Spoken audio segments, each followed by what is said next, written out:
नमस्कार मेरे प्यारी बच्चों, स्वागत है आप सभी का आपके अपने YouTube channel the PCM vision में।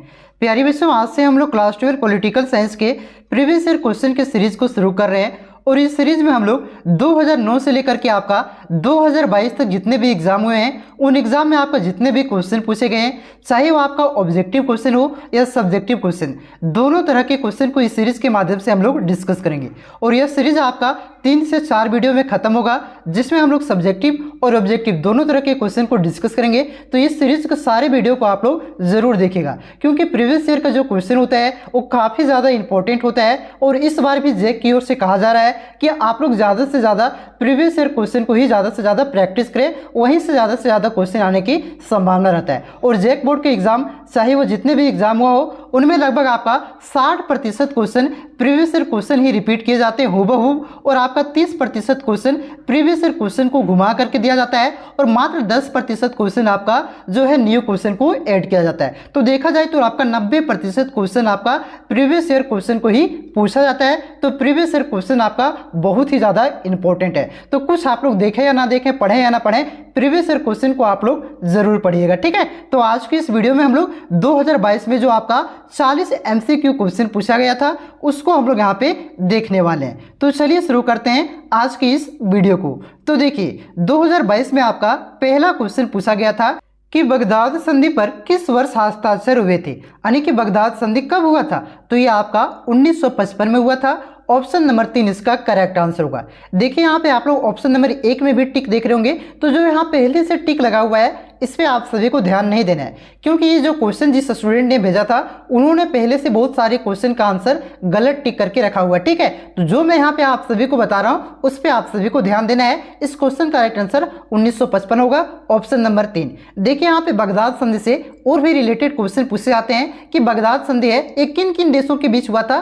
तो याद रखिएगा, ये आपका ब्रिटेन, पाकिस्तान, ईरान, इराक और तुर्की के बीच हुआ था, यानी कि जो 5 देश है इन 500 देशों के बीच ही आपका बगदाद संधि हुआ था। और कब हुआ था? 1955 में। जब क्या हुआ आपका 1959 में एक घटना होती है कि जो आपका इराक है ये इराक बगदाद संधि से बाहर निकल जाता है। उसके बाद जो आपका ये बगदाद संधि है इसका नाम बदल के रख दिया जाता है सेंटो। क्या नाम बदल के रख दिया जाता है? सेंटो, ठीक है। तो ये जो आपका सेंटो है और बगदाद संधि दोनों आपका एक ही है, कंफ्यूज नहीं करना है, ठीक है। और अगर पूछे कि सेंटो की स्थापना कब हुआ था तो ये भी इसका भी यही आंसर होगा 1955, ठीक है। क्लियर है। उसके बाद देखिए अगला क्वेश्चन है आपका कि बर्लिन की दीवार कब खड़ी की गई। तो जो आपका बर्लिन की दीवार है इसे 1961 में बनाया गया था। ऑप्शन नंबर 4 इसका करेक्ट आंसर होगा। और इसे तोड़ा कब गया था? तो याद रखिएगा 1989 में आपका बर्लिन की दीवार को गिराया गया था, तोड़ा गया था। उसके बाद देखिए अगला क्वेश्चन है आपका कि किस देश ने नाटो में अमेरिकी नेतृत्व का विरोध किया था। तो किसने किया था? आपका फ्रांस ने। किसने? फ्रांस में जो आपका नाटो का नेतृत्व कर रहा था अमेरिका, इसका विरोध किया था फ्रांस ने। तो ऑप्शन नंबर 1 इसका करेक्ट आंसर होगा। नाटो की स्थापना कब हुआ था? तो इसकी स्थापना 1949 में हुआ था। कब? 1949 में इसकी स्थापना हुआ था। उसके बाद देखिए अगला क्वेश्चन है आपका कि पहला गुट निरपेक्ष सम्मेलन में कितने देशों ने भाग लिया था। तो जो आपका पहला गुट निरपेक्ष सम्मेलन है इसमें आपका 25 देशों ने, कितने? 25 देशों ने भाग लिया था। ऑप्शन नंबर 2 इसका करेक्ट आंसर होगा। और पहला गुट निरपेक्ष सम्मेलन कहाँ पे हुआ था? तो आपका यूगोस्लाविया की राजधानी कहाँ पे? बेलग्रेड में हुआ था। कब हुआ था? तो इसे भी याद रखिएगा 1961 में हुआ था, ठीक है। इस क्वेश्चन का राइट आंसर हो जाएगा 25 देशों ने भाग लिया था। और भारत की ओर से किसने भाग लिया था? तो पूछेगा कि पहला गुट निरपेक्ष सम्मेलन में भारत की ओर से किसने भाग लिया था? तो भारत के first prime minister Pandit Jawaharlal Nehru ने पहला गुट निरपेक्ष सम्मेलन में भाग लिया था। उसके बाद देखिए अगला क्वेश्चन है कि क्यूबा मिसाइल संकट किस वर्ष उत्पन्न हुआ था। तो जो आपका क्यूबा मिसाइल संकट है ये आपका 1962 में उत्पन्न हुआ था। ऑप्शन नंबर 4 इसका करेक्ट आंसर होगा, ठीक है। और ये क्यूबा मिसाइल संकट को ही शीत युद्ध का चरम बिंदु कहा जाता है। क्वेश्चन पूछ सकता है कि शीत युद्ध का चरम बिंदु किसे कहा जाता है? तो क्यूबा मिसाइल संकट को ही शीत युद्ध का चरम बिंदु कहा जाता है। उसके बाद देखिए अगला क्वेश्चन है कि बोल्शेविक क्रांति कब हुई थी। तो बोल्शेविक क्रांति आपका 1917 में हुआ था। और कहाँ पे हुआ था? तो याद रखिएगा रूस में हुआ था। उसके बाद देखिए अगला क्वेश्चन है आपका कि सोवियत संघ का विघटन कब हुआ था। तो जो आपका सोवियत संघ का विघटन है ये 1991 में हुआ था। कब? 1991 में। और कितने देशों में विघटन हुआ था, यानी कि जो आपका सोवियत संघ है ये कितने देशों में टूटा था? तो ये आपका 15 देशों में टूटा था, ठीक है। उसके बाद देखिए अगला क्वेश्चन है कि परमाणु अप्रसार संधि किस परमाणु अप्रसार संधि पर किस वर्ष हस्ताक्षर किए गए थे? तो ये आपका 1968 में हस्ताक्षर किया गया था। ऑप्शन नंबर 4 इसका करेक्ट आंसर होगा। उसके बाद देखिए अगला क्वेश्चन है कि ग्लासनोस्त और पेरेस्ट्रोइका किसने प्रस्तुत किया था? तो ये आपका मिखाइल गोर्बाचेव ने प्रस्तुत किया था। तो इस क्वेश्चन का राइट आंसर ऑप्शन नंबर 2 हो जाएगा, गोर्बाचेव। और ये मिखाइल गोर्बाचेव आपका सोवियत संघ का अंतिम राष्ट्रपति था, इसे भी आप लोग ध्यान रखिएगा। उसके बाद देखिए अगला क्वेश्चन आपका कि सोवियत संघ में कितने संघीय गणराज्य थे? तो अभी कुछ देर पहले मैंने आप सभी को बताया कि 1991 में आपका सोवियत संघ 15 गणराज्य में टूटा था। तो इसमें कितने गणराज्य थे? तो 15 गणराज्य थे। ठीक है, ऑप्शन नंबर 4 इसका करेक्ट आंसर होगा। उसके बाद देखिए अगला क्वेश्चन है कि सोवियत संघ के विघटन के बाद कौन सा देश एक महाशक्ति के रूप में उभरा था? तो जब 1991 में आपका सोवियत संघ का विघटन होता है, उसके बाद जो आपका अमेरिका है एक महाशक्ति के रूप में उभरता है। ठीक है, तो इस क्वेश्चन का राइट आंसर ऑप्शन नंबर 1 हो जाएगा, संयुक्त राज्य अमेरिका। उसके बाद देखिए अगला क्वेश्चन है कि सोवियत संघ के अंतिम राष्ट्रपति कौन थे?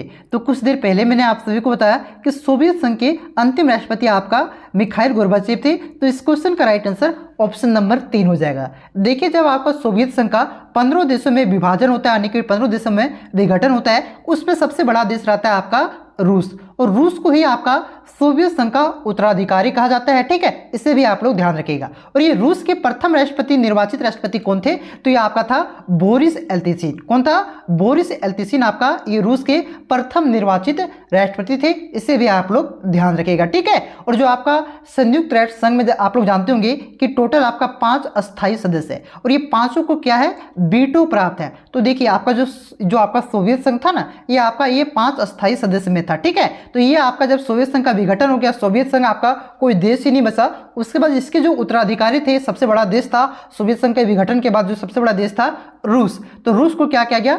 सोवियत संघ का जो वीटो था इसे सौंपा गया। ठीक है, याद रखिएगा ये भी क्वेश्चन पूछता है कि सोवियत संघ के विघटन के बाद सोवियत संघ का वीटो किसे दिया गया था? तो रूस को दिया गया था। ठीक है, उसके बाद देखिए अगला क्वेश्चन है कि सितंबर 2001 में किस आतंकी संगठन ने अमेरिका पर हमला किया था? तो किसने किया था?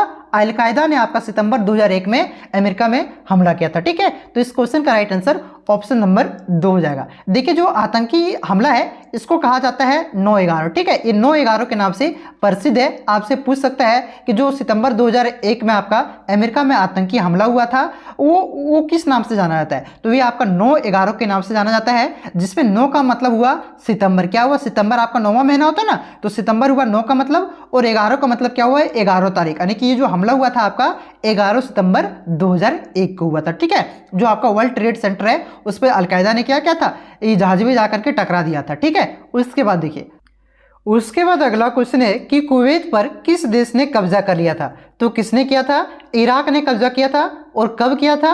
तो याद रखिएगा 1990 में किया था। उस समय इराक के राष्ट्रपति कौन थे? तो सद्दाम हुसैन था, जिन्होंने क्या किया था? कुवैत पर अवैध रूप से कब्जा कर लिया था। ठीक है, देखिए इसके बारे में जो आपका प्रथम खाड़ी युद्ध है, इसके बारे में जब हम लोगों ने टॉप 40 क्वेश्चन को देखे थे, वहां पे डिटेल में डिस्कस किया था। तो जो वहां पे हम लोगों ने डिटेल में डिस्कस किया हुआ है वो यहाँ पे हम लोग डिस्कस नहीं करेंगे। अगर आपने उस वीडियो को नहीं देखा है तो नीचे डिस्क्रिप्शन में प्लेलिस्ट का लिंक दिया हुआ है, तो आप चैनल पे विजिट करके उस वीडियो को जरूर देखिएगा। ठीक है, क्योंकि सारे इंपॉर्टेंट क्वेश्चन उसमें हम लोगों ने देखा हुआ था।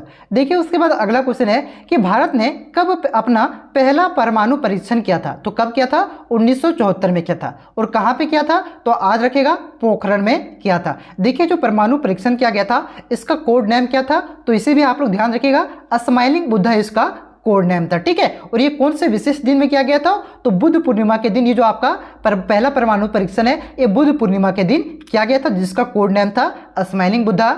कब किया गया था? तो 1974 में। कहां पे किया गया था? तो राजस्थान के पोखरण में। ठीक है बच्चों, उसके बाद देखिए अगला क्वेश्चन है आपका कि सद्दाम हुसैन निम्नलिखित में से किस देश का शासक था? तो कुछ देर पहले मैंने आप सभी को बताया कि जो आपका सद्दाम हुसैन है ये आपका इराक का राष्ट्रपति था। ठीक है, तो ऑप्शन नंबर 1 इसका करेक्ट आंसर होगा, इराक का शासक था। उसके बाद देखिए अगला क्वेश्चन है कि विश्व को इंटरनेट की सुविधा किस देश की देन है? तो जो इंटरनेट की सुविधा है ये आपका अमेरिका की देन है। ऑप्शन नंबर 2 इसका करेक्ट आंसर हो जाएगा। सारा व्हाट्सएप फेसबुक सारा आपका अमेरिका का है। ठीक है, उसके बाद देखिए अगला क्वेश्चन है कि विश्व का कौन राष्ट्र अपने बजट का एक बड़ा हिस्सा रक्षा अनुसंधान व विकास की मद में खर्च करता है। तो कौन खर्च करता है? अमेरिका। लगभग ये बहुत सारा पैसा खर्च करता है अपना सैन्य संसाधन जुटाने में, सैन्य रिसर्च में, ठीक है। तो अमेरिका, इसलिए अमेरिका को सुपर पावर कहा जाता है वर्ल्ड का, इसे भी ध्यान रखिएगा। चलिए आते हैं अगले क्वेश्चन की ओर। अगला क्वेश्चन है आपका कि निम्न में से कौन देश सोवियत संघ के गणराज्य थे? तो जो आपका यूक्रेन है, बेलारूस है, तुर्कमेनिस्तान है, रूस है, यानी कि इसमें टोटल 15 देश थे, ठीक है। तो ऑप्शन में जो आपका 3 देश दिया गया है, ये तीनों आपका है सोवियत संघ के गणराज्य थे। उसके बाद देखिए अगला क्वेश्चन है कि यूरोपीय संघ की स्थापना कब हुई? तो यूरोपीय संघ की स्थापना आपका 1992 में हुआ था। ऑप्शन नंबर 3 इसका करेक्ट आंसर होगा। उसके बाद देखिए अगला क्वेश्चन है कि निम्नलिखित में से कौन आसियान का सदस्य है? तो देखिए आपका यहाँ पे कौन है सो पूछा है, ठीक है। तो ये आपका जो इंडोनेशिया है, इंडोनेशिया आपका आसियान का सदस्य है। देखिए आसियान क्या है? तो ये आपका दक्षिण पूर्वी एशियाई देशों का एक संगठन है, ठीक है। दक्षिण पूर्वी जो आपका एशियाई देश है उसका एक संगठन है, जिसकी स्थापना कब हुआ था? तो याद रखिएगा 1967 में हुआ था। इसमें टोटल कितने देश हैं? तो इसे भी ध्यान रखिएगा, इसमें टोटल आपका 10 देश हैं, ठीक है। इसका जो मुख्यालय है वो कहाँ पे है? तो इसे भी ध्यान रख सकते हैं आप लोग, इंडोनेशिया की राजधानी जकार्ता में जो आपका आसियान की मुख्यालय है, ठीक है बच्चों। तो ये इसका सदस्य कौन है? ऑप्शन के अनुसार आपका इंडोनेशिया। उसके बाद देखिए अगला क्वेश्चन है कि साम्यवादी चीन का उदय कब हुआ? तो साम्यवादी चीन का उदय आपका 1949 में हुआ था। ऑप्शन नंबर 3 इसका करेक्ट आंसर होगा। उसके बाद देखिए अगला क्वेश्चन है कि आसियान की स्थापना कब हुई? तो अभी कुछ देर पहले मैंने आप सभी को बताया आसियान की स्थापना 1967 में हुआ था। उसके बाद देखिए अगला क्वेश्चन है आपका कि भारत ने पूर्व की ओर देखो नीति कब अपनाया? तो 1991 में भारत ने अपनी अर्थव्यवस्था खोली थी, यानी कि पूर्व की ओर देखो नीति अपनाया था, ठीक है। ऑप्शन नंबर 1 इसका करेक्ट आंसर होगा। अगला क्वेश्चन पे आते हैं हम लोग। अगला क्वेश्चन है आपका कि भारत का पहला उप प्रधानमंत्री कौन था? तो भारत का जो पहला उप प्रधानमंत्री है वो सरदार वल्लभ भाई पटेल थे। ऑप्शन नंबर 2 इसका करेक्ट आंसर होगा। और सरदार वल्लभ भाई पटेल ही आपका भारत का पहला गृह मंत्री था, इसे ध्यान रखिएगा, ठीक है। देखिए यहाँ से जो आपका पहला उप प्रधानमंत्री, जो आपका पहला शिक्षा मंत्री था, इससे ये क्वेश्चन फिक्स बोर्ड एग्जाम में पूछेगा, इसे आप लोग ध्यान रखिएगा, ठीक है। चलिए आते हैं अगले क्वेश्चन की ओर कि स्वतंत्रता के बाद भारतीय संघ में शामिल होने वाली अंतिम देशी रियासत कौन थी? तो अकॉर्डिंग टू ऑप्शन आपका जो अंतिम देशी रियासत था ये आपका था जूनागढ़। ऑप्शन नंबर 4 यहाँ पे इसका करेक्ट आंसर होगा। देखिए यहाँ पे आप लोगों को कंफ्यूजन होगा, तो यहाँ पे मैं क्लियर कर देना चाहूँगा, जो आपका जम्मू कश्मीर है ये आपका कब शामिल हुआ था? तो ये आपका अगस्त 1947 में आपका भारत में शामिल हुआ था। और जो आपका बीकानेर है, बीकानेर आपका ये सितंबर 1947 में आपका शामिल हुआ था। हैदराबाद आपका अक्टूबर 1947 में, और जूनागढ़ आपका नवंबर 1947 में शामिल हुआ था। तो सबसे अंत में आपका जूनागढ़ शामिल हुआ था। ऑप्शन नंबर 4 इसका करेक्ट आंसर होगा। उसके बाद देखिए राज्य पुनर्गठन आयोग की स्थापना कब हुई? तो राज्य पुनर्गठन आयोग की स्थापना 1953 में हुआ था। और इसके अध्यक्ष कौन थे? तो याद रखिएगा फजल अली, ठीक है। उसके बाद देखिए अगला क्वेश्चन है आपका कि 1952 से 1967 के बीच भारतीय राजनीति में किस पार्टी का वर्चस्व रहा? यानी कि 1952 से लेकर के 1967 तक लगातार कौन पार्टी जीतते आ रही थी? तो ये था आपका कांग्रेस, इसी का वर्चस्व था। ऑप्शन नंबर 4 इसका करेक्ट आंसर होगा। उसके बाद देखिए अगला क्वेश्चन है कि हमारी नियोजन व्यवस्था किस विचारधारा पर आधारित है? तो जो हमारी नियोजन व्यवस्था है ये आपका लोकतांत्रिक समाजवाद विचारधारा पर आधारित है, इसलिए इस क्वेश्चन का राइट आंसर ऑप्शन नंबर 3 हो जाएगा। चलिए आते हैं अगले क्वेश्चन की ओर। देखिए अगला क्वेश्चन है आपका कि योजना आयोग को समाप्त कर कौन सा आयोग बनाया गया? तो योजना आयोग को समाप्त करके आपका नीति आयोग बनाया गया था। ऑप्शन नंबर ये इसका करेक्ट आंसर होगा। और ये जो नीति आयोग है ये कब बनाया गया था? तो 1 जनवरी, कब? 1 जनवरी 2015 को आपका नीति आयोग बनाया गया था, ठीक है। उसके बाद देखिए यहाँ पे एक और पॉइंट आप लोग याद रखिएगा कि ये जो नीति आयोग है इसका अध्यक्ष कौन होता है? तो इसका अध्यक्ष आपका प्रधानमंत्री होता है, ठीक है। उसके बाद देखिए उसके बाद अगला क्वेश्चन है कि संविधान की किस अनुसूची में भारत की 22 भाषाओं का उल्लेख है? तो 22 भाषाओं का उल्लेख किसमें है? 8वीं अनुसूची में। जो मूल संविधान था उसमें कितनी भाषाओं का उल्लेख था? तो 14 भाषाओं का था, लेकिन संविधान संशोधन होते होते इसमें आपका 22 भाषाओं को शामिल कर लिया गया है। झारखंड की कौन सी भाषा को शामिल किया गया है? तो इसे भी आप लोग ध्यान रखिएगा, जो आपकी संथाली भाषा है इसको आपका 8वीं अनुसूची में शामिल किया गया है। और कब? तो 2004 में, ठीक है। चलिए आते हैं अगले क्वेश्चन की ओर। अगला क्वेश्चन देखिए कि द्वितीय पंचवर्षीय योजना किनके द्वारा तैयार किया गया था? तो जो आपका द्वितीय पंचवर्षीय योजना है ये आपका पीसी महालोबिनिस के द्वारा तैयार किया गया था। ऑप्शन नंबर 3 इसका करेक्ट आंसर होगा। और जो आपका द्वितीय पंचवर्षीय योजना है ये कब से कब तक चला था, तो ये 1956 से लेकर के 1961 तक चला था, इससे ध्यान रखिएगा। उसके बाद देखिए अगला क्वेश्चन है कि किस पंचवर्षीय योजना में गरीबी हटाओ को प्राथमिकता दी गई थी, तो इसका जो सही उत्तर हो जाएगा आपका ये हो जाएगा आपका ये 5वीं पंचवर्षीय योजना। किसमें? 5वीं पंचवर्षीय योजना में आपका गरीबी हटाओ का नारा दिया गया था। ऑप्शन नंबर किसमें दिया गया, तो ऑप्शन नंबर 4 में इसका करेक्ट आंसर होगा। और ये जो 5वीं पंचवर्षीय योजना ये कब से कब तक चला था, तो ये आपका 1974 से लेकर के 1979 तक चला था। और ये नारा किसने दिया था गरीबी हटाओ का, तो इंदिरा गांधी ने दिया था, इसे ध्यान रखिएगा। ठीक है, चलिए आते हैं अगले क्वेश्चन की ओर। अगला क्वेश्चन है कि कामराज योजना किस वर्ष प्रस्तावित की गई थी, तो जो आपका कामराज योजना है ये 1963 में प्रस्तावित किया गया था। ऑप्शन नंबर 3 इसका करेक्ट आंसर होगा। उसके बाद देखिए अगला क्वेश्चन है आपका कि स्वतंत्र भारत का प्रथम शिक्षा मंत्री कौन था, तो अभी वहां पे पहले क्वेश्चन पूछा गया था कि स्वतंत्र भारत का उप प्रधानमंत्री कौन था, यहाँ पे पूछा गया आपका कि स्वतंत्र भारत का प्रथम शिक्षा मंत्री कौन था, तो जो आपका मौलाना आजाद, जो ये है आपका मौलाना आजाद, यही आपका स्वतंत्र भारत का प्रथम शिक्षा मंत्री था। ठीक है, तो ऑप्शन नंबर 2 इसका करेक्ट आंसर होगा। और B.R. अम्बेडकर क्या थे, तो ये B.R. अम्बेडकर आपका स्वतंत्र भारत का प्रथम विधि मंत्री यानी कि कानून मंत्री था। ठीक है, उसके बाद देखिए अगला क्वेश्चन है कि पंचशील समझौता पर हस्ताक्षर किन दो देशों के बीच हुआ था, तो जो आपका पंचशील समझौता है इस पर आपका भारत और चीन के बीच हस्ताक्षर हुए थे। ऑप्शन नंबर 4 इसका करेक्ट आंसर होगा। और कब हुआ था, तो इसे भी आप लोग याद रखिएगा, कब? 1954 में। ठीक है, उसके बाद देखिए अगला क्वेश्चन है आपका कि भारत के प्रथम गैर कांग्रेसी प्रधानमंत्री कौन थे, तो जो आपका मोरारजी देसाई है ये भारत के प्रथम गैर कांग्रेसी प्रधानमंत्री थे, इसलिए इस क्वेश्चन का राइट आंसर ऑप्शन नंबर 1 हो जाएगा। देखिए चौधरी चरण सिंह से रिलेटेड एक क्वेश्चन पूछता है कि कौन से प्रधानमंत्री आपका प्रधानमंत्री बनने के बाद एक बार भी संसद का मुंह नहीं देख पाया था, तो जो आपका चौधरी चरण सिंह है ये प्रधानमंत्री बनने के बाद एक बार भी संसद का मुंह नहीं देख पाया था, इसे ध्यान रखिएगा। उसके बाद देखिए अगला क्वेश्चन है कि किस भाषा के आधार पर 1953 में आंध्र प्रदेश राज्य का गठन किया गया था, तो जो आपका तेलुगु भाषा है इसके आधार पर 1953 में आपका आंध्र प्रदेश राज्य की गठन किया गया था।